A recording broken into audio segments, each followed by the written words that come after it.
the moon. For millennia, we've looked up at it, dreaming of one day being there. But what if we could not just visit? Let's imagine what our lives would be like if our home was on the moon. Spoiler alert, everything would be a little different. The first thing you'd have to get used to is gravity, or rather, the lack of it. With a gravitational pull 6 times weaker than Earth's, every step you take would turn into a graceful yet uncontrollable leap. Simple morning rituals would become a real challenge. Want some coffee? Good luck trying to get the liquid to pour down instead of floating around you in appetizing droplets. Sports would take on a whole new dimension. Any throw would become a world record. And rearranging furniture would require not strength, but incredible precision to avoid accidentally launching a chair into orbit. You'd have to tie yourself to your bed to keep from floating away in your sleep.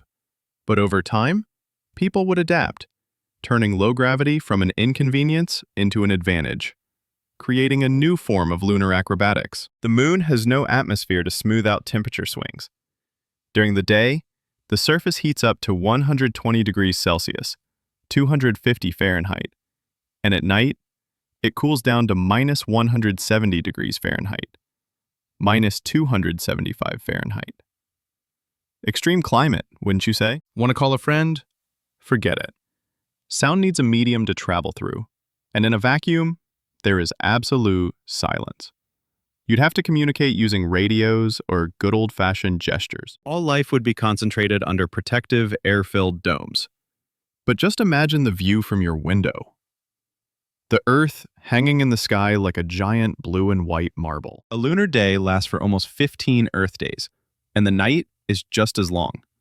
You'd have to get used to 2 weeks of continuous light and 2 weeks of impenetrable darkness. But without atmospheric distortion, the stars would shine brighter than you've ever seen. Where would the resources come from? There's water, in the form of ice in shaded craters. And energy? Solar panels would work incredibly efficiently during the long lunar day. Food would have to be grown in greenhouses. But there are other dangers. Without an atmosphere to burn up space rocks, even a tiny meteorite could become a deadly threat. And don't forget about radiation. You'd have to live underground or behind thick walls. But perhaps the biggest problem wouldn't be radiation or meteorites, but isolation, and the endless longing for a distant, green home. Life on the moon would be incredibly difficult, a constant struggle for survival in a foreign and dangerous world.